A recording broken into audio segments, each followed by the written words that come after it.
दिलीप जायसवाल जी का पूरा काला चिट्ठा आ गया है, काला चिट्ठा आ गया है। अब यही के जो है एगो अध्यक्ष जी हैं, कहते हैं कि जनसुराज में अपराधी सब है। क्या कहते हैं? तब इस अपराधी पे क्या बोलिएगा? इस अपराधी पे क्या बोलिएगा जो ओबीसी समाज के एक व्यक्ति की हत्या का जिसके ऊपर आरोप है।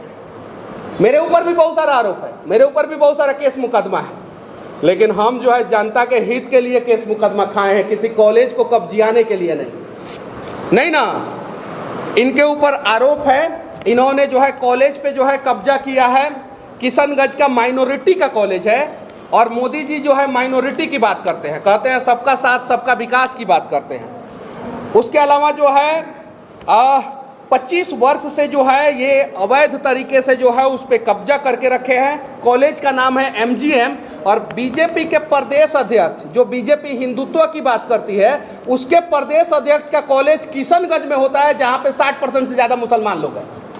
जरा सोचिए किस प्रकार से हिंदुओं का भला करते हैं और किस प्रकार से जो है ये लोग जो है भारत माता की जय बुलवाते हैं हम लोगों से। करतार सिंह जो है ट्रस्टी थे और उनको जो है मजबूर कर दिया गया। पहले वो एमजीएम कॉलेज के एक सदस्य को हटाया गया, फिर करतार सिंह को मजबूर कर दिया गया, फिर उनको जो है वहाँ से भगा दिया गया। लालू जी के साले के परिवार से कुछ लोग जो है इसमें जो है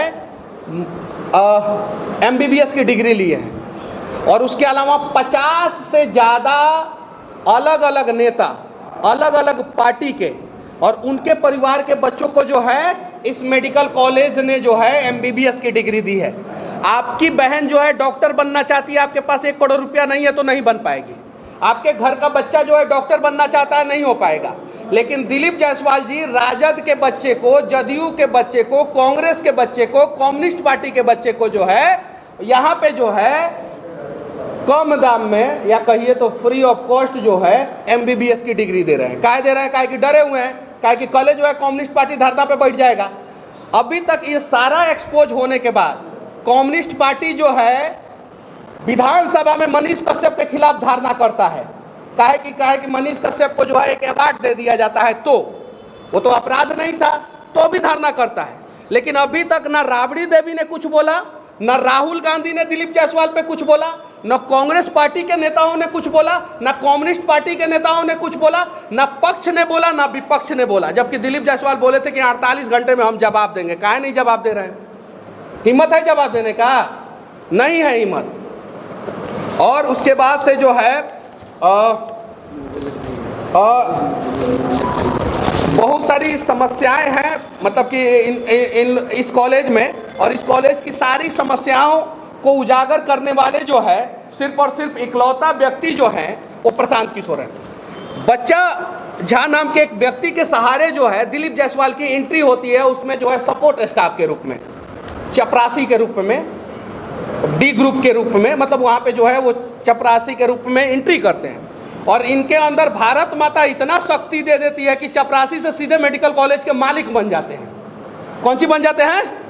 बोलिए, भारत माता की। और ये शक्ति तो बिहार के हर एक गरीबों के अंदर होना चाहिए कि जहाँ भी बिहार में जो है जो भी डी ग्रुप के नौकरी कर रहे हैं, जो भी चपरासी हैं, उनके अंदर इतना शक्ति मिल जाना चाहिए भारत माता के नाम पे कि वो जो है कॉलेज के मालिक बन जाए। लेकिन ये शक्ति सिर्फ और सिर्फ दिलीप जायसवाल के पास क्यों? उसके पीछे का सबसे बड़ा रीजन ये है कि दिलीप जायसवाल जो है राबड़ी देवी के मुंह बोले भाई हैं। और राबड़ी देवी ने ये बात जो है सदन में कहा था, सदन में मतलब कि विधानसभा में कहा था कि दिलीप जी हमको दीदी बोलते हैं, हम उनको भैया बोलते हैं, हम उनको राखी बांधते हैं। यानी कहने का मतलब है कि कार्यकर्ता जो है आपस में एक दूसरे का सर फाड़े और ये लोग भाई बहन का खेल खेलते हैं, भाई बहन का खेल खेलते हैं। और